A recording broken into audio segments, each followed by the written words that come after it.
This is The Wire for 2300 Zulu, November 29th, 2024. Precedence is routine. Information cutoff is 2200. Bottom line up front. War in Syria escalates amid major rebel offensive. Cyber incidents continue in Europe. Ceasefire largely holding in Lebanon, despite both parties claiming violations. Beginning with international events.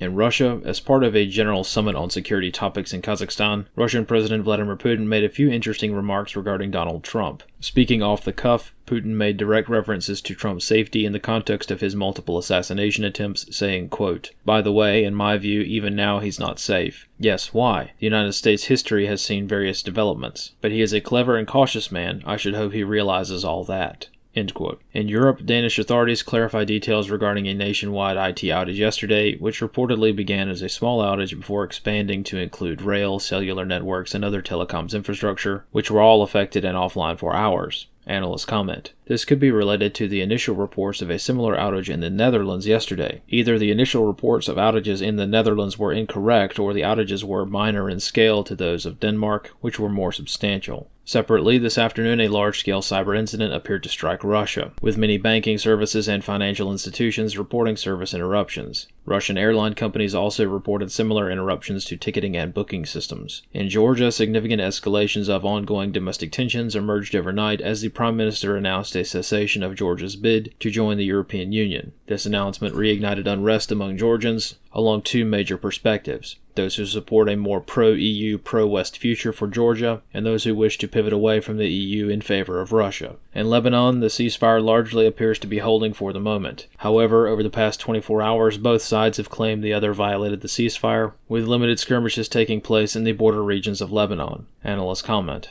Of course, the general idea of a ceasefire is for both belligerents to stop shooting at each other completely, which has not happened. However, both sides have reduced the intensity of combat operations to largely consist of isolated ambushes from Hezbollah and airstrikes from Israel. Considering the tradition of the region, a reduction in combat intensity, if not an outright cessation of hostilities, might be the best anyone can hope for at the present moment. In Syria, a significant escalation of the war is underway as fighting reaches Aleppo once again. Syrian rebel groups have advanced into the city, conducting a large-scale offensive which began a few days ago toward Aleppo from Idlib. Analysts comment. The war in Syria, largely forgotten over the past few years following the 2020 ceasefire agreement, has remained an extremely complex conflict. Over the past few months, one of the many factions at play in the region, Hayat Tahrir al-Sham, or HTS, which evolved from the Jabhat al-Nusra group, has made significant territorial gains, which may now include the fall of Aleppo. In the United States, this morning employees of the Amazon Corporation conducted a labor strike with employees from around 20 different countries participating. Most of the grievances appear to be centered around wage increases and demanding Amazon to allow workers to unionize. Analysts comment. It's not yet clear as to how this will affect logistics around the world, considering that Amazon is not just a retailer of consumer goods, but also a very large provider of data and web services.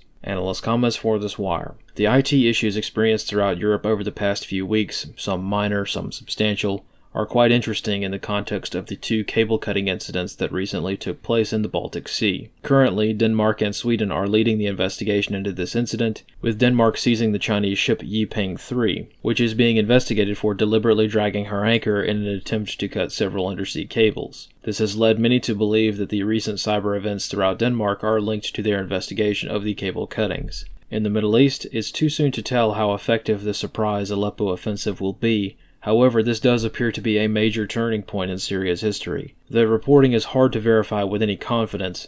Some sources are claiming that Bashar al-Assad is not in Syria at this time, having arrived in Moscow yesterday for a diplomatic state visit. This morning, Kremlin spokesman Dmitry Peskov declined to comment regarding whether or not Assad had secretly flown to Moscow overnight, leading many to believe that this is exactly what happened. Considering the rapid pace of the advance, this could either be exceptionally poor timing on Assad's part to be out of his country when his adversaries have launched a major offensive, or it could be exceptionally good timing on Assad's part if his intention was to conveniently be outside his country when a coup was taking place. So far, most indications point to the former being more likely than the latter, as Assad would be hard-pressed to flee his country over this offensive, even as surprising as it has been for the regime forces. Equally difficult to judge the veracity of, various rebel-affiliated media groups are reporting the explosion of handheld radios and cell phones throughout the Syrian army, echoing the previous clandestine Israeli attacks on Hezbollah. This concludes The Wire for 2300 Zulu, November 29th, 2024.